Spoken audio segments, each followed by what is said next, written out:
I am not a writer of history. I am Mentor, one of a new race, a Sectaur from the planet Symbion. I am a secret member of the Keepers of the Way, and I know much about the past and the future. I know about reasons and actions unknown to others. And so, the important task of telling this story is mine. As you listen, you are my witness. To you, I swear the truth. I begin now to tell you a dark and mysterious tale. Listen well, children of Earth. Memory is a strange and wonderful thing. I know little of your race, which you call human, but perhaps your memories are like ours here on Symbion. The sound of the wind singing through a mountain pass, the patches of shadows and light from our two suns streaming across the dusty floor of my study, all of these things, in some mysterious way, do remind me of something. Whether I want to remember it or not, these memories come charging into my mind, reminding me of my mistakes and those of others here on our planet, Symbion.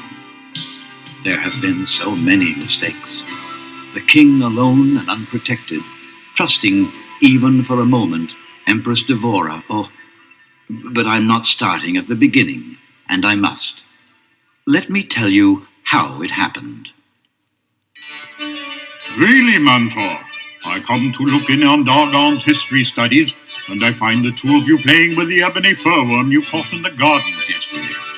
And Dargon, weren't you going to finish your study of the ancients' writings today? But Father, it wasn't Mentor's fault. That's not altogether true, Your Highness. I thought that by showing Dargon some of the... You two have become friends. How fast you spring to each other's defense. A fine Sectaur trait. You teach my son well, Mentor. Besides, Father, it was you who told me there is much to learn not found in books. And much that is, my prince. Let's get on with your history recitation and show your father we've not neglected the classics. Begin with something from the text of the ancients. It's important we never forget the mistakes they made. Start with Scroll 1, my prince. Scroll 1. To all who read this, know that we have much to confess. The hour is late, and the cataclysm, that terrible time of destruction, is upon us.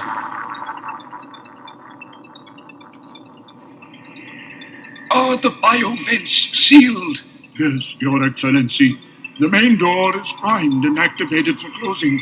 We await your signal. We must move quickly. We may have already waited too long. Hurry. Tell the men to hurry. We must all be inside. It is so, Doctor. Everyone is here. And all cellular labs inoperable? Every blasted one. They've done enough damage. See how the sky is red with fire and the seas boiling. Our experiments were intended to help, not harm. They've helped, certainly. Helped our beautiful planet to the edge of destruction. It is time, Doctor. Look! The door has begun its descent. Take the voice thought amplifier now and talk to them. Tell the multitude what is happening. We don't want panic. Friends and workers, hear me, hear me. You will be safe here in this hive. There is much food and water, enough to see us all through a lifetime and beyond. What we do is right. All the hives will be sealed before the two suns set this day. It is the way. It must be. Now it is history. Do you understand?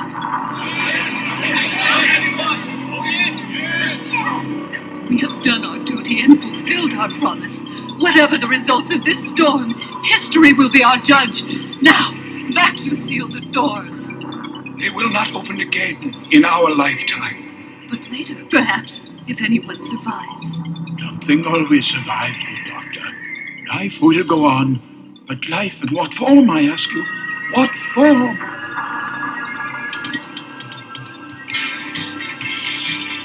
What form? The ancients asked. It was a new race called Sectaurs, a race of humanoid and insectoid warriors divided into two major kingdoms, the good of the Shining Realm and the evil of the dark domain. It is in the skies of the shining realm that we continue our story. The bright light of the two suns glared off the glossy, transparent wings of Dragonflyer, a huge flying insectoid. Banking sharply to the left and sweeping in low over the green morning hills of Symbion, Dragonflyer carried Prince Dargon on his broad, furry back. Dargon is the son of King Markor and the heroic defender of the shining realm. The two Sectaurs were flying at an easy pace. This was strictly a pleasant ride on a beautiful day. Look, Dragonfly, down on the Great West Lawn. It's Pinsor and Battle Beetle. They're waving us down. We better see what they want. This command flashed to Dragonflyer without Dargon having to speak any words. This was one of the powers of the Sector race. Thoughts telebonded or transferred from a warrior's mind straight to his insectoid's mind. At times like this, Dargon and Dragonflyer thought and acted as one. The ankle-deep plants flattened before them as they landed smoothly. The great beast folded his mighty wings at his side, and his colossal blue eyes gazed about for any sign of danger. Pinsor, we saw you from overhead. What was it that was so important to cut short my morning ride? There's a messenger from the dark domain here, and he wants to see you, Prince. Take me to him, Pinsor.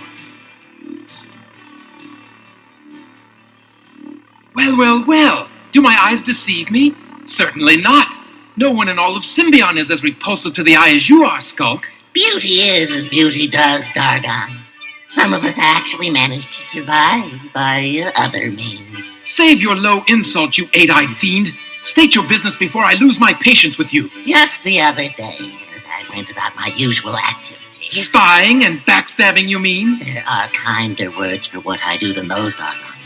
I prefer to think of myself as an information specialist.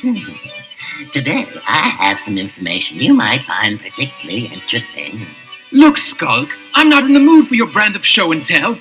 Besides, whatever you're offering me has probably already been given to your stepmother, the Empress Devora. She found it interesting. As a matter of fact, she has the original. Now, what I offer you is a first-rate copy. It should be sufficient for a second-rate prince. Talk to my prince that way again, and I'll twist your antenna off, you slimy little... Take it easy, Pinsor. This could be important. But tell me, Skulk, why offer this information to me? Perhaps it's just my love of intrigue. The thought of you coming face to face with Empress Devora's troops is one I find irresistible. Think of the destruction I could cause. After this is over, my stepmother, the Empress, will hold me in higher regard. I doubt that, Skulk. You've more than earned your reputation. All I ask is safe passage out of the shining realm. You'll need that. After all your double crosses, I'm sure there's more than a sector or two who'd like to see you tacked up. Save your breath, Pinsor. Come on, Skulk. Show us what you've brought. It's a coded map. I bought the original from a trader sector. She was wearing it as jewelry. See how the old metal glows in the light? What's it say? What's it say? My knowledge of the language of the ancients is as full of holes as your head, Pinsor. But I believe this map shows the way to one of the great treasures of the ancient world. A hive. And Devora has the same map? Indeed, Dargon, the very same. Though I must say, she seemed a bit more grateful to get it than you do. Grateful? How do I know this map isn't a fake? What? The very thought offends my delicate sensibilities. And a smellworm's a butterfly, I suppose. Very funny, Beetle Brain. Beetle Brain? Why, you... Cut it out, both of you. Tell me, Skulk, on the level, is this map for real? Empress Devora's scientists and scholars apparently think so. They advised her to dispatch General Spydrax along to the site immediately for a very private examination of the area. He's supposed to look at the area first to see if there might be a hive there. Then all the troops will be called in to explore. Oops. I I shouldn't have let that slip. But it's such a delicious story. I just had to spread it around. Out, Skulk, before I have to have the room scrubbed down. With pleasure, Dargon. I need broader vistas. I'll broaden your vistas. Get out of here! No need to resort to violence. Consider me but a memory. Cowardly Skulk bowed low before Prince Dargon and backed out of the room. Well, Pinsor, I think we'd better get to it. Mantor and Zack are on maneuvers with the troops now, and they can help Galkin should anything be needed while we're gone. To the search! Pinsor climbed aboard Battle Beetle just as Dargon and Dragonflyer flew skyward. Dargon shouted to his friend. I'll fly ahead and look out for danger. Meet me at the edge of the Desert of Lost Hope. From there, we'll follow the map and see if it leads us to the hive. Then both Dargon and Pinsor gave their telebonded messages to their insectoid steeds. Up, Dragonflyer! To the sky! We have much to do! Dragonflyer's response came in the form of a loud, high-pitched clicking. Pinsor telebonded to Battle Beetle. Away, Battle Beetle! Run hard and fast! When Battle Beetle received Pinsor's telebonded message, he snapped his colossal claws together. With an amazing show of power, he emitted a low, rumbling growl and charged away.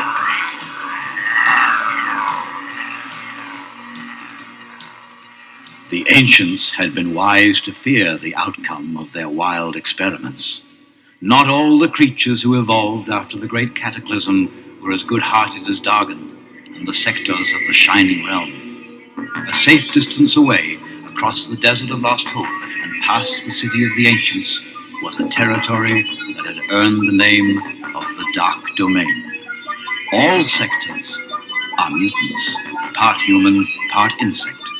But not all mutants are as single-mindedly evil as Empress Devora, ruler of the Dark Domain, and the head of her troops, General Spydrax. Listen, here comes Spydrax now.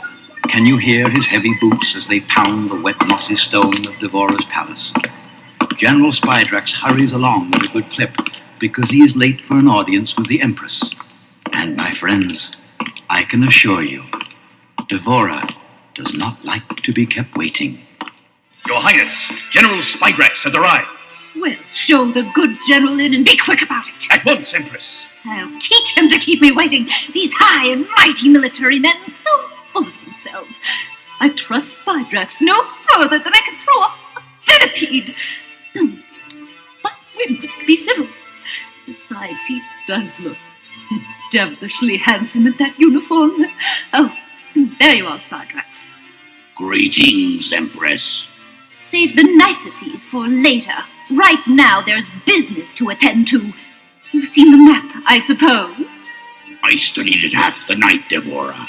Then what do you make of it? In my opinion, Empress, the map is authentic. You were wise to send Skulk to the Shining Realm to interest Dargon in your carefully revised version of the map. The route you charted for him will take extra hours. We'll be in full control of that hive by the time Dargon arrives. I thought it was rather clever myself. We'll not only have the hive, we'll have Dargon, too. Correct, my Empress. Now, I take my leave. I must gather my troops and prepare the attack. You're excused, General. As he was leaving Devora's chambers, the evil General Spydrax thought to himself, That arrogant, self-centered old bat. She thinks I do all this just for her. Vanity is her blind spot, and it shall prove to be her undoing. I'll find that hive, but I'll be blasted if I'll share its knowledge with the likes of her. This planet has grown soft. Empresses and kind-hearted princes indeed. What Symbion needs is a ruler with a fist of iron. I am destined to rule this planet, and by all the powers of the Dark Domain, rule I shall. There will be tributes to me before I'm done. The great General Spydrax, conqueror of the Shining Realm and ruler of all Symbion.